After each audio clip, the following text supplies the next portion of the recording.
Buona giornata e buona nuova settimana. Lunedì iniziamo i nostri appuntamenti consueti, giornalieri, con lo spazio dedicato allo sport, www.venetoglobe.com, la vostra e nostra web tv. Vi ricordo il digitale terrestre con canale 95 di Caffè TV 24, ogni sera in onda alle 19:40, 19:45 circa, nella seconda parte di serata e poi la replica nella primissima parte del mattino. Andiamo subito a vedere quali sono stati gli appuntamenti del weekend che hanno contraddistinto appunto questo fine settimana. Cominciamo dal MotoGP a Valencia, ultimo MotoGP dell'anno. La MotoGP ha visto la vittoria di Marquez davanti a Quartararo e a Miller, Dovizioso quarto e Rossi ottavo.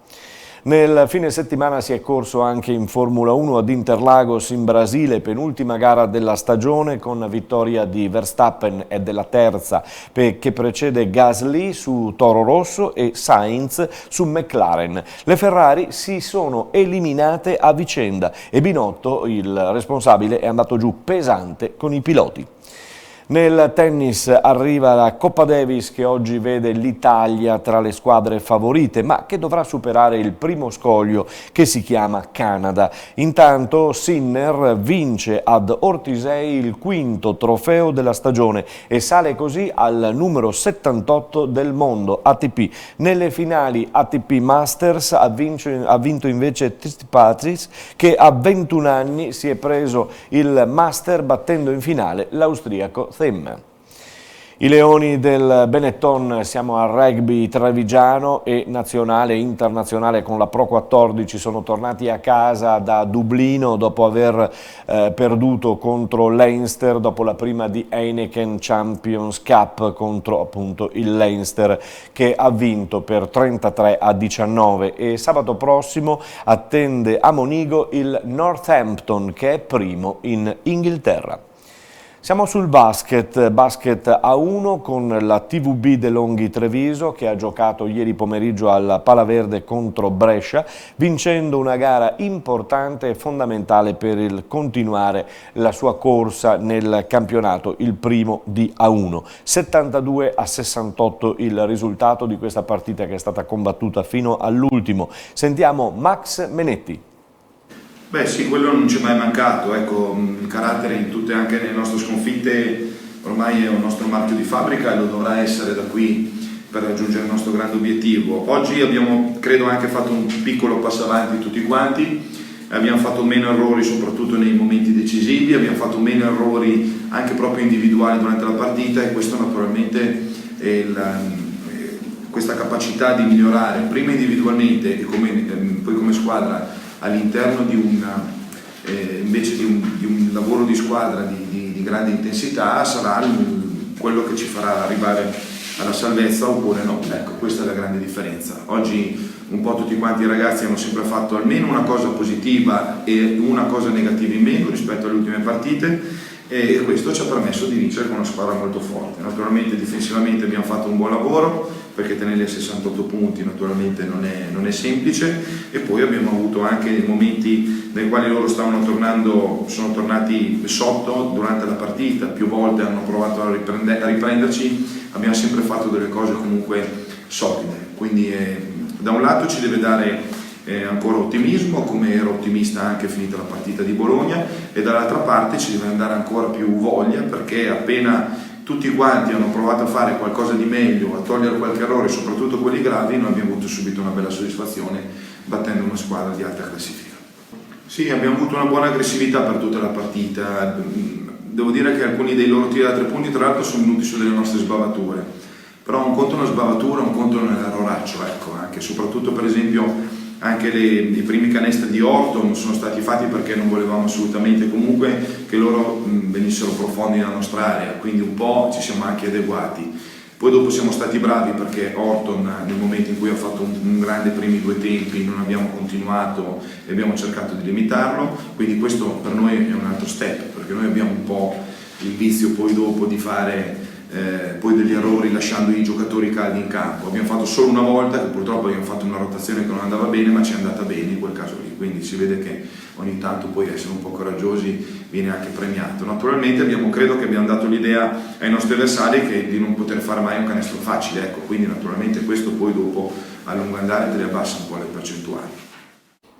Questo Max Menetti della TVB De Longhi Treviso. La Virtus Bologna passa a Trieste e resta in testa al campionato, perde Venezia invece a Varese per 93-91. La TVB, vi ricordo, domenica prossima sarà a Roma per affrontare la Virtus Roma.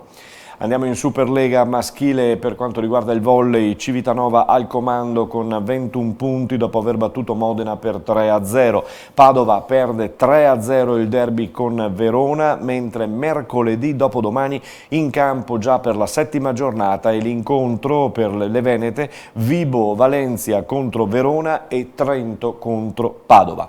Nel fine settimana c'è stata la splendida vittoria della Supercoppa per la pallavolo femminile e l'Imoco Volley Conegliano ha portato a casa il suo 7º trofeo su 8 anni di attività. Ha vinto la Supercoppa contro l'Igor Gorgonzola Novara per 3-0. Andiamo a sentire subito il servizio da Milano.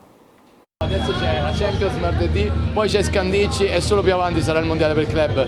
Noi dobbiamo lavorare così, perché se pensiamo al Mondiale per Club è ovvio che il prossimo traguardo, il prossimo trofeo sarà quello del Mondiale per Club, ma noi vogliamo continuare in campionato come stiamo continuando, stiamo andando molto bene e ci teniamo tantissimo a proseguire in questo modo qui.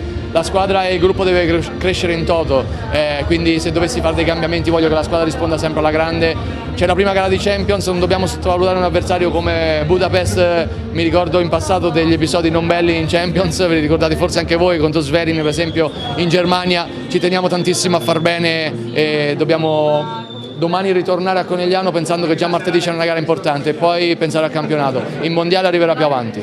Coach, quanto è bello vincere in questa maniera, 3-0 contro Novara? Bello, bello. Io pensavo che avremmo giocato una bella gara, sono stato sorpreso perché abbiamo fatto secondo me delle cose molto buone.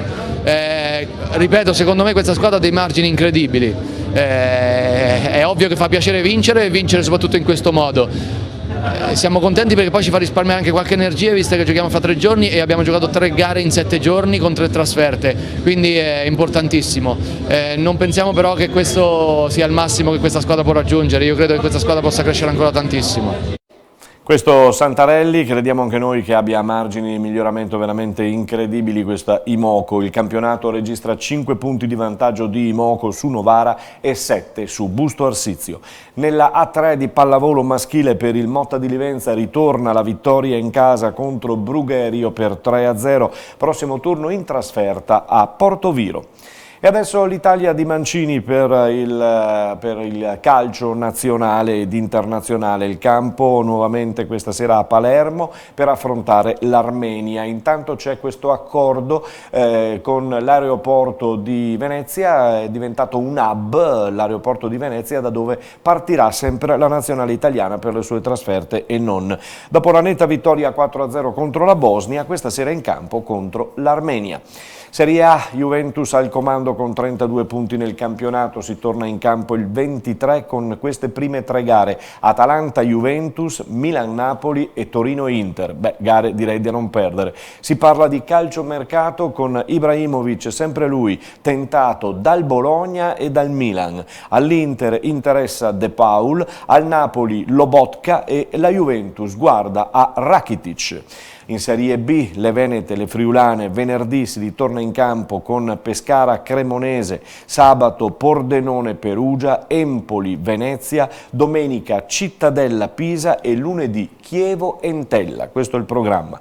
La Serie B femminile ha visto la Permac Vittorio Veneto travolta in campo esterno a San Marino per 4-1. Napoli balza in vetta al campionato femminile di Serie B e la settimana prossima la Permac Vittorio Veneto giocherà in casa al Barison contro Ravenna. Serie C, girone B, Feralpi Salò Padova 1-0 per il Feralpi, Imolese Triestina è stata gara rinviata, Lanerossi Vicenza batte Ravenna 1-0, tutte le partite di tutti gli sport poi hanno dedicato qualche cosina a Venezia naturalmente, il ricordo, gli striscioni ma anche gli incassi. Modena batte Virtus Verona 1-0, si ricomincia venerdì con Virtus Verona Carpi. La Serie D vede una classifica così composta: Campodarsego 31 punti, Cartigliano 28 punti, un Campodarsego che batte 2-1 l'Adriese di mister Tiozzo, mentre il Montebelluna sale a quota 17 dopo una vittoria in casa contro il Tamai. La prossima domenica Montebelluna in casa contro l'Ambrosiana. Eccellenza, si gioca dopodomani, mercoledì, la Coppa Italia di categoria di eccellenza tra San Donà e Porto Mansuè. Si gioca allo stadio Samassa di Motta di Livenza alle 20:45. Promozione, troviamo l'Opitergina capolista e Treviso quarta, mentre gli altri campionati naturalmente tutto fermo in questo weekend per il maltempo preventivo, ed è stato bene così perché la pioggia è comparsa in questo nostro weekend, anche troppa. Passiamo al basket per chiudere. In Serie A2 femminile il Ponzano al Palacicogna cede nel finale contro il Sarcedo per 74-69. Prossima avversaria il Crema e sarà naturalmente trasferta del Ponzano. In casa invece la Ruker Sanve che ha perso, la Ruker Sanve in casa la settimana prossima proprio contro Crema, anche lei, ma c'è stata questa sconfitta bruttina anche in quel di Bernareggio contro i locali che dopo aver battuto la settimana scorsa Padova, che era la seconda, hanno fermato la capolista, ovvero la Ruker Sanve. Andiamo a sentire l'analisi, come sempre obiettiva, di Marco Mian. Coach, sono sicuro che la nona la aspettavi e la volevi in maniera diversa. Ma intanto faccio i complimenti a Bernareggio perché obiettivamente hanno fatto una partita, un inizio gara e un po' di, cioè veramente solidi, fisici, solidi. Noi evidentemente non abbiamo capito bene dove venivamo a giocare. Adesso ne abbiamo parlato un secondo in spogliatoio. Tieni conto, di solito non parlo mai in spogliatoio, non vado mai a parlare né dopo le vittorie né dopo le sconfitte, però mi sono sentito di andare a dire qualcosa, nel senso che non eravamo dei fenomeni prima, non siamo, secondo me, questa squadra qui. Forse ci siamo un attimino, come dire, abbiamo rallentato pensando che sì, vabbè, 8 vittorie, dai, la nona. No, non era così, ho cercato di farglielo capire.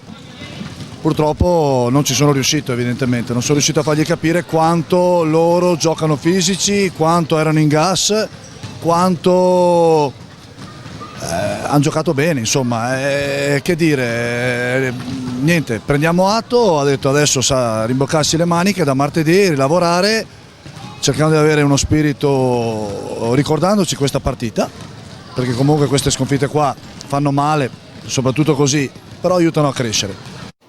Aiutano a crescere senz'altro, e allora da domani già al lavoro il coach Marco Mian con la sua squadra che è attesa appunto, che attende Crema sabato prossimo al Palasystem di San Bendemiano. Se non avete visto la partita e volete rivederla, la trovate sui nostri canali YouTube e Facebook www.venetoglobe.com. E ora andiamo a San Bendemiano, dove ieri si è corsa la Corri in Rosa, 1500 in corsa e nemmeno la pioggia le ha fermate, le donne impegnate a tenere alto questo messaggio lanciato con queste manifestazioni del Corri in Rosa. Andiamo a sentire sull'arrivo Guido Dussin, il sindaco di San Bendemiano. Il messaggio è uno, è quello di aiutare le donne nella prevenzione e quindi chi è venuto e chi è rimasto a casa comunque ha aderito all'iniziativa. Sono 6.000 persone che hanno aderito a un messaggio di salute, di benessere, di futuro, quel futuro che serve a tutti quanti noi, ai loro figli e a loro stesse, e quindi il messaggio è positivo. Questa iniziativa è una delle più lodevoli comunque che percorrono il nostro territorio e ne siamo orgogliosi. Guido Dussin, il sindaco di San Vendemiano. L'abbiamo sentito, l'abbiamo ascoltato, domani un'altra intervista vi mostreremo e vi faremo sentire per quanto riguarda la Corri in Rosa. Siamo alla chiusura, noi ci risentiamo domani, buona giornata a tutti.